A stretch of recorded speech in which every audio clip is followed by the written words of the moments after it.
বাংলাদেশের জনগণকে 30 বছরের মন ভুলানো কথা বলে আর ঘুম পাড়াতে পারবেন না। জনগণ জেগে উঠেছে, জনগণ পরিবর্তন চায়, জনগণ দেশকে আজকে নতুন শতাব্দীর এই দিনে তাদেরকে আজকে ভাগ্য করতে চায়।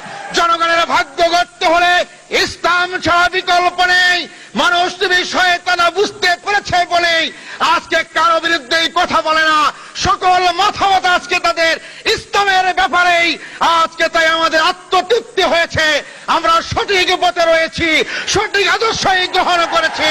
তাই সংগ্রামী সম্মানিত ভাই ও বোনেরা, আজকে জামায়াতে বাংলাদেশের নবনির্বাচিত আমির মতিউর রহমান নিজামী নতুন কোনো নাম নয়, অথচ আজকে তাকে জামায়াতের আমির নির্বাচন ঘোষণা করার পর থেকেই চিহ্নিত একটি মহল 30 বছরের বস্তা বচা রাজাকার গালির মাধ্যমে একদিকে যেমন তার নেতৃত্বকে বিতর্কিত করার চেষ্টা করা হচ্ছে, অপরদিকে বাংলাদেশকে রাজাকার মুক্ত আড়ালে ইসলাম মুক্ত, ইসলাম নির্মূল করার যে ষড়যন্ত্র চলছে, আজকের এই সুধী সমাবেশ থেকে স্পষ্টভাবে বলে দিতে চাই, জামায়াত ইসলামী বাংলাদেশ শয়তানি শক্তিকে উৎখাত করে আল্লাহর দ্বীন প্রতিষ্ঠার যে জিহাদ এবং সংগ্রাম শুরু করেছে, মানুষরূপী শয়তানেরা যতই শক্তি অর্জন করে জামায়াত ইসলামীকে রাজাকার স্বাধীনতাবিরোধী গালিগালাজ করে আমাদের আন্দোলন অগ্রযাত্রাতে ব্যাহত করার চেষ্টা করুক না কেন, জামায়াত ইসলামী বাংলাদেশ বাংলাদেশের জনগণকে সাথে নিয়ে সকল ষড়যন্ত্রকে বানচাল করবে ইনশাআল্লাহ। সংগ্রামী ভাই বন্ধুগণ, রাজাকার মুক্ত বাংলাদেশ গড়ার নাম নিয়ে বাংলাদেশের জমিন থেকে ইসলামকে উৎখাত করা যাবে না। ইসলামের শিকড় বাংলাদেশের মাটির গভীরে পতিত রয়েছে। এই শিকড়কে উৎখাত করা যারাই চেষ্টা করবেন তারাই উৎখাত হয়ে যাবেন।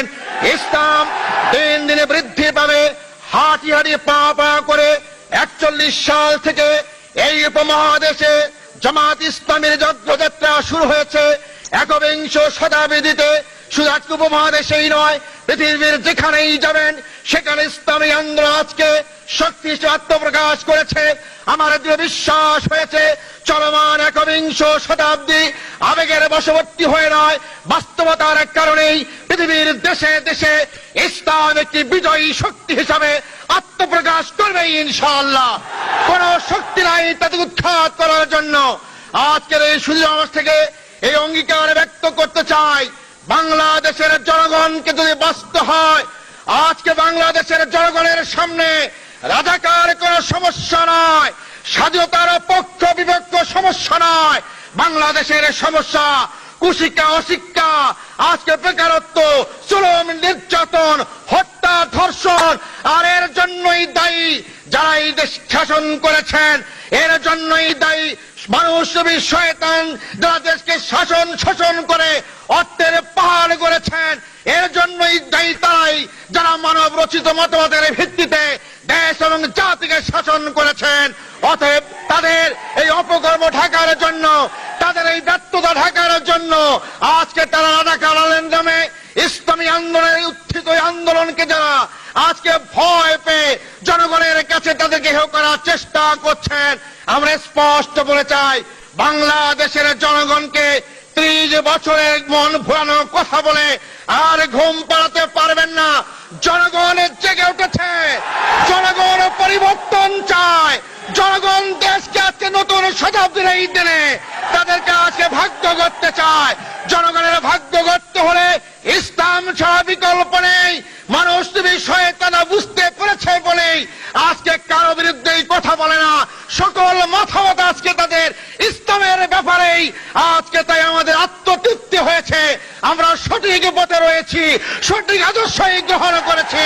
তাই সংগ্রামী বাংলাদেশের রাজধানী ঢাকার সংগ্রামী ভাই ও বোনদেরকে আকুল আবেদন জানাবো, আসুন একদিকে আওয়ামী দুঃশাসন হাত থেকে দেশ এবং জাতি রক্ষার আন্দোলন শুরু হয়েছে, সেই আন্দোলনে ঝাঁপিয়ে পড়ি।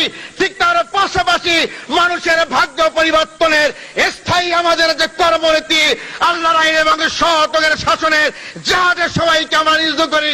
আগামী বাংলাদেশ হবে ভারতের দালাল মুক্ত বাংলাদেশ, আগামী বাংলাদেশ হবে আধিপত্যবাদ মুক্ত বাংলাদেশ, আগামী বাংলাদেশ হবে ইসলামের বাংলাদেশ।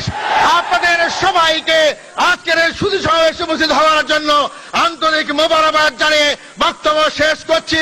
আগামীকাল বিকেল 3টায় ঐতিহাসিক পল্টন ময়দান থেকে বাংলাদেশের 4 শীর্ষ নেতার নেতৃত্বে গণমিছিল হবে। আমাদের নেতা আমিরে জামাত মোহাম্মদ নিজামী নেতৃত্ব দেবেন। আপনারা আগামীকাল মহল্লায় পাড়ায় থেকে মিছিল সহকারে পল্টন ময়দানে হাজির হবেন। আসসালামু আলাইকুম রহমতুল্লাহ।